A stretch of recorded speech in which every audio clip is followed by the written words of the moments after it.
Et salut à tous, on se retrouve pour du Monster Train 2, un petit tuto sur les lasériens. Je viens juste de terminer tous les runs avec lasériens.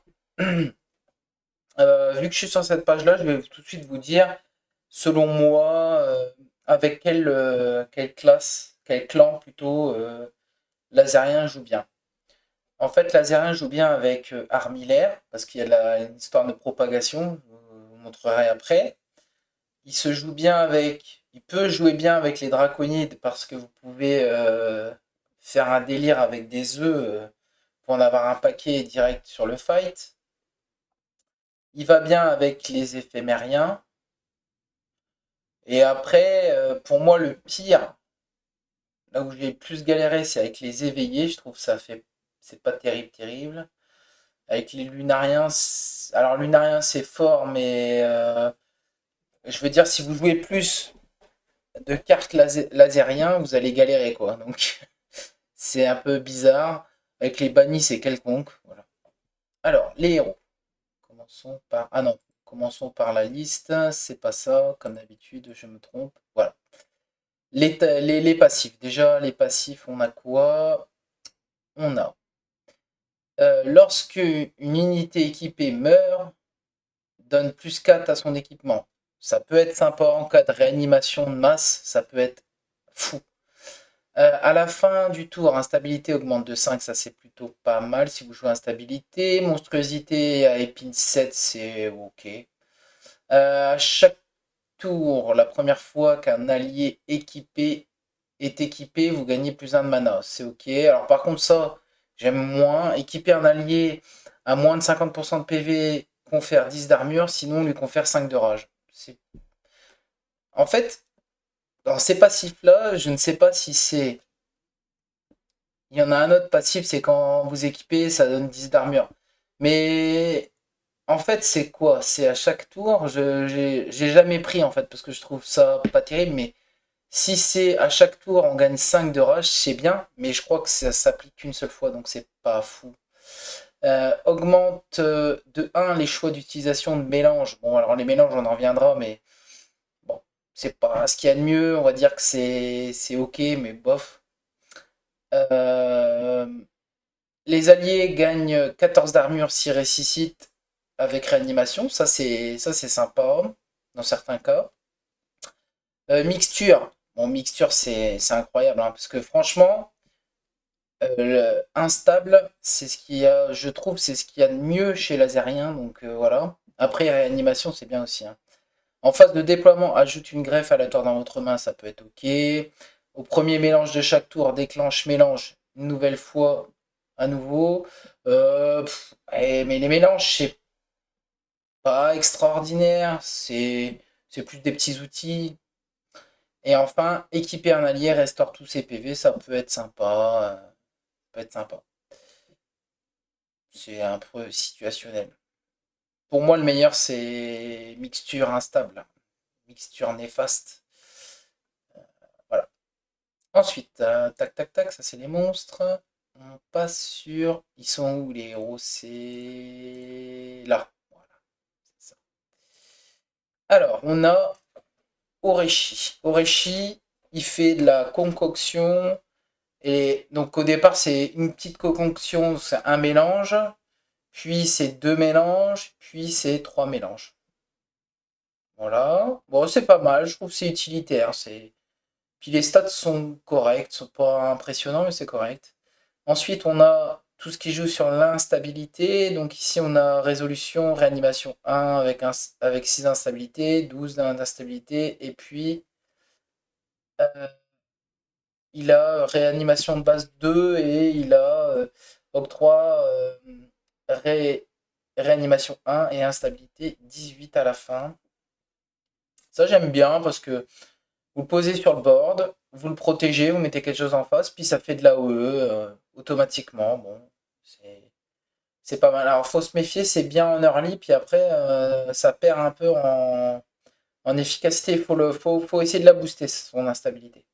Et puis après, on a incantation qui donne de l'instabilité aux ennemis. Par contre, les stats sont plutôt correctes hein, ici, en incantation.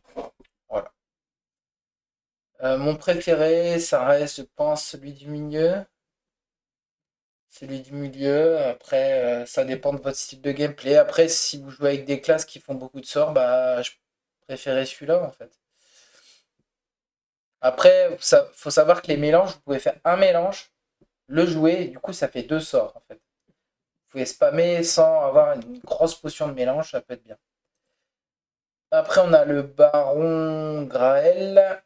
Alors, équipé, confère 8 aux alliés, 16. J'ai pas débloqué. Parce que, bah, en fait, c'est quand vous l'équipez lui qui confère des bonus d'attaque. Alors, ça peut être bien, hein. Je vous montrerai avec quoi ça peut être bien, mais voilà. Souvent, je prends ça, ça booste votre équipement. Chaque fois que c'est équipé, vous boostez l'équipement, ça peut être bien. Et dévoration, en fait, vous mangez votre propre sbire et il gagne son attaque. Voilà. Après, il est plus tanky à la fin et voilà. Mon préféré, je pense, ça reste artificier. Après, dévoration, ça peut être sympa. Et celui-là, il est situationnel, mais pourquoi pas. Passons aux cartes. Alors, on va commencer par la rareté ordinaire.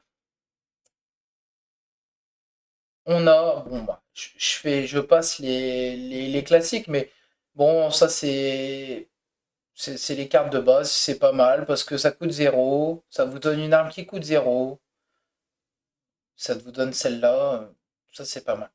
Assistant surmené, bon bah, moi c'est ma carte préférée de tout Lazérien, quoi. C'est vraiment, je trouve, cette carte-là, elle fait gagner toute seule. Si vous faites beaucoup d'incantations, si vous faites beaucoup de réanimation dessus, c'est, elle peut être monstrueuse, elle peut vous faire la game toute seule, cette carte. J'aime bien. Le sérum, bon bah ça donne des réanimations, j'aime bien en early, c'est sympa, ça peut faire des petites choses. Genre si on a l'assistante surmenée, on peut faire des petites combos en early avec ces deux-là. Il est vivant, avancé, confère vol de vie 1 et 10 d'attaque. Ça, c'est pour les stratégies. Pour moi, c'est une stratégie. Vous allez voir, en fait, avec une créature qui va venir un peu plus tard. Je vous montrerai laquelle. Bah, je vais vous la montrer tout de suite, comme ça, ce sera fait. Sinon, j'ai oublié avec celle-ci, en fait. Avec celle-ci, vous lui filez. Vous pouvez faire un deck monoligne avec celle-ci comme créature et vous la booster, en fait. Ça peut être sympa. Après, avancer, des fois, ça peut être utile. Voilà. Après, des fois, c'est une lacune d'avancer un sbire, mais des fois, ça peut être bien. Kit de potion, bon, c'est ok, c'est pas un équipement de fou, mais ça va. Pseudo-science, ça peut être sympa. Après, c'est aléatoire, hein. Vous avez soit vol de vie, soit réanimation, soit épine 6. Bon. L'assistance sanguinaire, je vais y arriver. J'adore cette carte. Puisque si vous n'avez pas beaucoup d'équipement, vous pouvez équiper une créature à la vol de vie. Elle se heal à tous les tours. Bah, c'est sympa en fait. Juste pour une petite carte comme ça. On les mélange. Ok.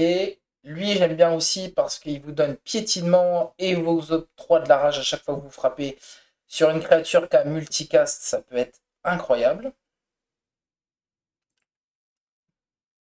Donc c'est ça. C'est ça. Et puis réaction explosive. Donne 25 d'instabilité, inflige 5 points de dommage. Bon, c'est pas la meilleure des cartes, mais ça fait son taf en early. C'est pas, ça fait un petit sort, quoi. Pour moi, le meilleur là dans tout ça, c'est l'assistant surmené et l'assistante sanguinaire. Après, assistant bossu, c'est pas mal aussi. Voilà. Mon top 3 de ce qui se passe ici. Rareté inhabituelle. Douche acide, très très bon sort. Très bon sort, ça fait une bonne AOE. Ça donne 10 instabilité. Alors, faut pas forcément jouer instabilité, mais pour moi, c'est une AOE qui clean un peu le board de tous les petits sbires qui pourraient vous embêter. Cœur fragile, ça peut être une très bonne carte, justement, avec l'assistant surmené. Vous lui mettez des épines à gogo. vu qu'il a réanimation, on s'en fout qu'il ait fragilité. Une bonne carte. La retraite, c'est bien parce que ça étourdit. Les alliés gagnent vol de vie 2. Si vous jouez une seule ligne, ça peut être sympa d'avoir un exemplaire de cette carte. Le golem de fortune peut être intéressant si vous voulez protéger une carte et que vous lui mettez des réanimations à chaque fois qu'il donne 12 d'armure aux unités alliées. C'est une carte défensive, ça va. Euh, tas de viande, j'aime pas trop.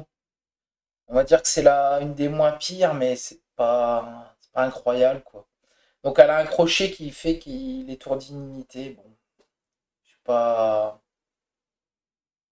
Il y a des trucs à faire, hein. Il y a des trucs à faire avec les capacités, comment dire, par exemple avec les éphémériens, vous la tuez, vous la faites revivre, vous la tuez, vous la faites revivre, vous pouvez faire sa capacité plein de fois, mais bon, c'est pas le meilleur, c'est pas extra. Collecteur d'organes, c'est très très bon. Par exemple, si vous jouez monoligne avec lui, vous tuez tellement de mobs qu'il a réanimation, puis même vous en fichez de ses points de vie, en fait, vous focussez que sa réanimation. Pique seringue. Donc à chaque fois qu'il est équipé, il gagne plus 3 définitivement. C'est une carte correcte. Il faut avoir beaucoup d'équipements. Et je trouve que même en fin de partie, ça va être une 100-100. C'est pas. Voilà quoi. Tous ces efforts pour ça. Il y a des cartes qu'on préfère qui ont du scaling. Par exemple, je vous donne juste un exemple comme ça, vite fait, hors sujet, mais je crois que c'est dans les rares, non? Lui, par exemple, lui, gavage, plus 2 d'attaque, on obtient beaucoup plus d'attaque qu'avec celui qu'on équipe, là. Bref. Chair de Bulbul, c'est Vengeance octroie 3 d'épines. Ça peut être sympa avec les éveillés, par exemple, si vous cherchez à avoir beaucoup d'épines.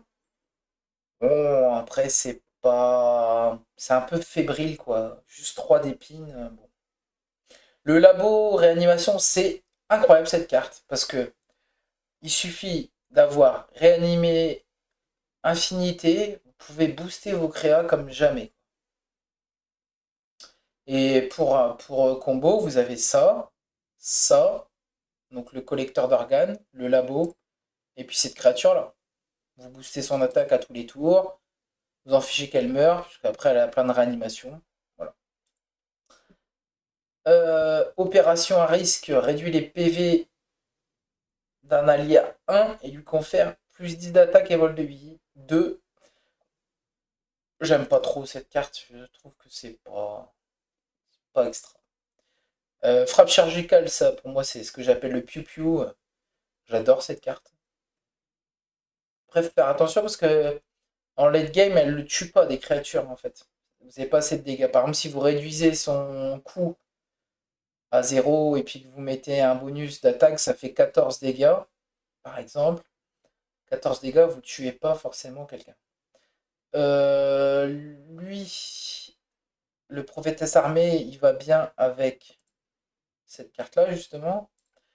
Et donc, vous retirez l'équipement et vous conférez plus 30 d'attaque. C'est très situationnel, il faut avoir des équipements. Alors, juste petite parenthèse, parce qu'il y a des choses qu'au début, j'avais pas compris.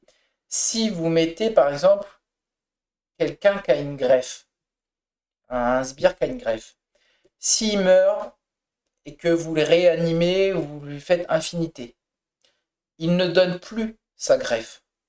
En fait, vous ne pouvez pas spammer les armes comme vous avez envie. Premièrement, ça. Deuxièmement, avec les éphémériens, quand il y a une greffe qui meurt, que vous la réanimez, vous ne récupérez pas l'équipement non plus. Donc vous êtes quand même assez limité en équipement. Après, vous pouvez avoir un énorme deck avec beaucoup d'équipements, ça peut jouer aussi, mais bon, c'est pas illimité quoi. Le mastodonte, j'aime pas du tout. Parce que réanimer octroie 40 d'armure, c'est à lui-même. Je sais pas, il coûte 2, je trouve que c'est pas. Franchement, c'est pas ouf. La mixologie qui vous permet de mélanger deux fois, je trouve que ça, par contre, j'aime bien parce que mélanger deux fois, vous pouvez avoir réanimation, vous pouvez avoir. Donc, avec la régénération, vous pouvez avoir réanimation. Avec la rage, vous pouvez avoir un bouclier divin. J'aime bien, j'aime bien. J'aime bien parce qu'on mélange deux fois. C'est le fait de mélanger deux fois que j'aime bien cette carte. Le médecin du fléau, c'est une bonne carte. Faites attention, ça coûte cher, hein, c'est 2. Donc elle frappe, elle donne de l'instabilité. Si vous boostez son attaque, une multifrappe, vous donnez beaucoup d'instabilité. J'aime bien cette créature. Alors faites gaffe parce que contre le boss final, les titans, il s'en fout de l'instabilité. Il faut le mettre à un point de vie. Donc l'instabilité ne proc pas sur lui. Donc ça peut être compliqué si vous avez que cette combinaison. Le cobaye alpha, c'est une très bonne carte. Même si, qu'importe ce que vous jouez, c'est une bonne carte en fait. Mais en early, c'est fort. Ça vous liquide toutes les petits sbires, hein, qui font des dégâts sur le board. Et le rayon euh, réplicateur. Donc vous retirez un équipement, vous copiez une unité alliée. C'est très situationnel. J'ai jamais vraiment réussi à jouer, mais je pense qu'on peut faire des sacrées folies avec ça. Faut voir. Donc pour moi là, le classement ici, ça serait cette carte-là en premier, je pense. Euh, Celle-ci, elle est pas loin derrière. Et puis, bah, en fait, entre la douche acide et puis le cœur fragile, ça dépend de ce que vous jouez, mais j'aime bien la douche d'acide. Si je devais faire mon top 3 des cartes qu'on a vues. Et en rareté, en rare plutôt, après je vous parlerai des stratégies. En rare, on a crampon lazarien, c'est top, du top ça. Vous appliquez réanimation. Si vous enlevez l'indestructibilité, vous pouvez avoir je sais pas combien de réanimation sur une créature, c'est pas mal. La frappe ici qui inflige 5 instabilités aux unités ennemies, c'est correct, c'est correct. Celui qui donne multi-frappe, c'est bien. Les alliés gagnent 8 d'épines à l'invocation et à réanimation. Bon, j'ai jamais trop kiffé, je préfère l'autre salle, mais pourquoi pas.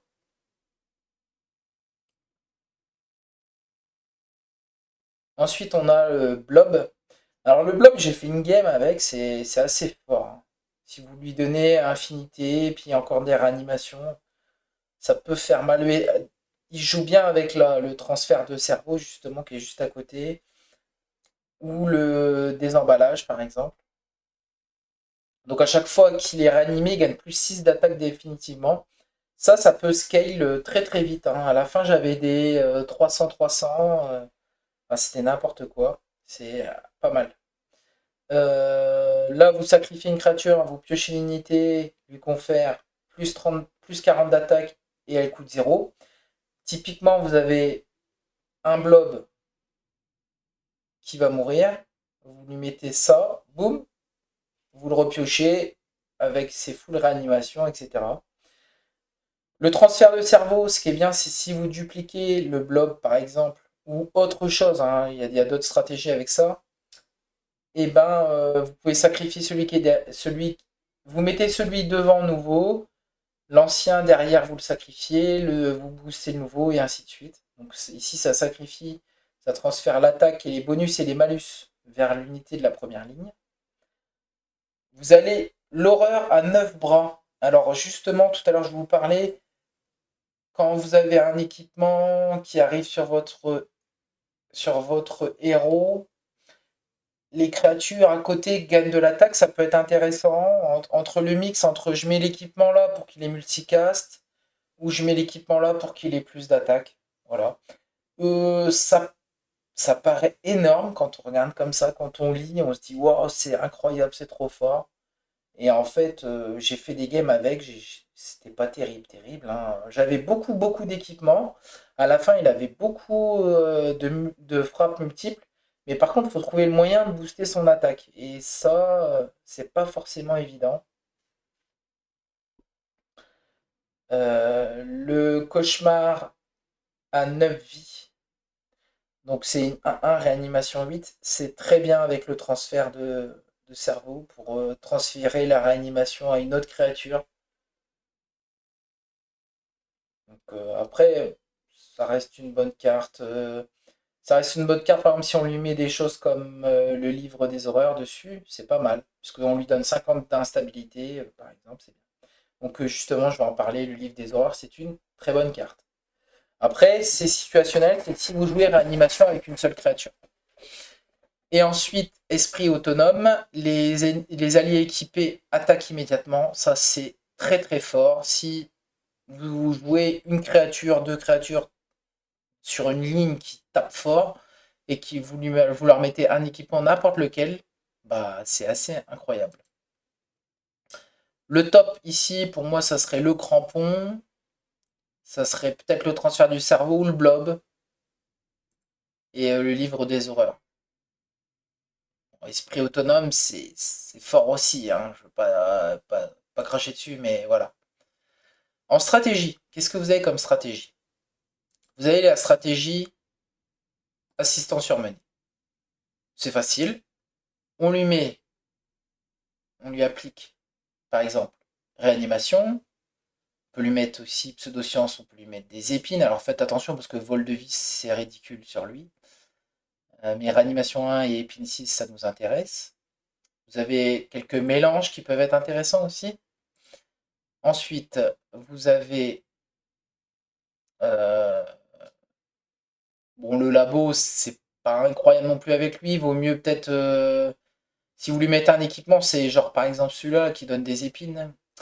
Vous avez ce sort-là aussi à jouer sur lui, qui lui confère 40 d'épines et fragilité. Ça, c'est très bien pour lui. Vous pouvez le tuer vous-même, par exemple, avec une frappe chirurgicale, pour faire proc, l'instabilité si vous en manquez un peu. Puis ça vous fait des sorts en plus, donc ça lui procure encore plus d'instabilité. Et vous avez le crampon, évidemment. Si vous l'avez en double, vous pouvez jouer le cerveau, ou si vous avez le cauchemar à 9 vies, par exemple, vous mettez le cauchemar à 9 vies, vous le sacrifiez, vous lui donnez la réanimation, etc. Et le livre des horreurs. Très bonne carte. Pour aller avec l'assistant surmené. Le meilleur truc avec l'assistant surmené, pour moi, c'est pas de lui mettre infinité, c'est justement qu'il reste sur le board et qu'il stack de l'instabilité. Justement, c'est ça le but. Donc le meilleur, c'est lui mettre, alors je sais plus comment ça s'appelle, dualité, je crois. Donc ça veut dire qu'il gagne plus d'instabilité, je crois 8 à chaque sort, du coup c'est doublé. Il a réanimation 2, et puis vous lui mettez encore une réanimation au lieu d'une infinité. Après, si vous n'avez pas vraiment beaucoup de possibilités de le réanimer dans votre deck, du type la petite potion, et puis ou le sérum, ou le sacrifice, tout ça, bah alors dans ce cas-là, peut-être mettre infinité dessus. Mais voilà, pour moi, c'est dernier recours. Ensuite, vous avez une stratégie basée pour moi sur, disons, mono-créature ou créature qui tape fort. Parce que lui, il a rapidité, balayage. Donc, autant vous dire, il a déjà tout ce qu'il faut pour taper fort. Vous pouvez faire une mono-créature, par exemple, avec comme équipement le multicast. Vous avez le multicast, vous avez lui qui lui donne du piétinement, de la rage. Vous avez il est vivant qui lui confère du vol de vie, 10 d'attaque. Après, vous pouvez faire aussi une stratégie que je vous ai dit juste avant, c'est-à-dire avec octroi réanimation à chaque fois qu'il fait des kills avec le labo pour augmenter son attaque. Puis avec la vol de vie, récupérer des vies, de la vie, etc. Pour moi, voilà une deuxième stratégie. Après, est-ce que je pourrais parler d'une troisième stratégie? Vite fait, on pourrait dire une stratégie avec le blob. Bon, c'est avec le sacrifice. On pourrait parler de cette strat. Et évidemment, pardon, si vous jouez une mono créature, bah ça c'est très bien, par exemple. Enfin, un mono ou duo créature. Les créatures équipées attaquent immédiatement, évidemment, ça on veut. Après, bon, franchement, il y a une strat équipement, bien, quelque sorte. Mais franchement, c'est très anecdotique, c'est pas incroyable. C'est plus pour tempo. Elle pique seringue. Je peux pas dire que c'était extraordinaire la stratégie arme, vous boostez avec votre héros, etc. C'est bien, on va dire que c'est bien, ça peut vous faire gagner une game, mais vous n'allez pas faire. C'est vraiment voler la game un peu en quelque sorte, c'est pas. Comment dire? Ça attaque beaucoup moins que l'instabilité, que la seule créature que vous boostez comme un fou. Donc voilà. Je crois que j'ai fait le tour. J'ai pas parlé vraiment beaucoup des mélanges. Mais c'est utilitaire. Hein. Faut pas penser que vous allez gagner la game avec les mélanges. Justement, en fait, le mélange, il se met avec quelque chose d'autre. Par exemple, si vous jouez mono créature, vous pouvez avoir beaucoup de rage avec les mélanges. Ça peut être intéressant. Sur ce, je crois que j'ai fait le tour des lasériens. Vous pouvez regarder sur la chaîne, j'ai fait d'autres tutos pour d'autres clans. Et je pense que je vais rajouter là, c'est en préparation, je pense que je vais vous faire une tier list des cartes en fait, des meilleurs picks aux plus mauvais, on va dire en quelque sorte. Enfin, mauvais, c'est dur de dire qu'un mauvais pick, mais bon, voilà. Je pense que je vais vous préparer ça sur la chaîne bientôt. Sur ce, je vous dis à bientôt et merci d'avoir regardé la vidéo. Et puis, vous pouvez mettre un petit pouce en l'air pour me soutenir, ça serait gentil. Salut, salut!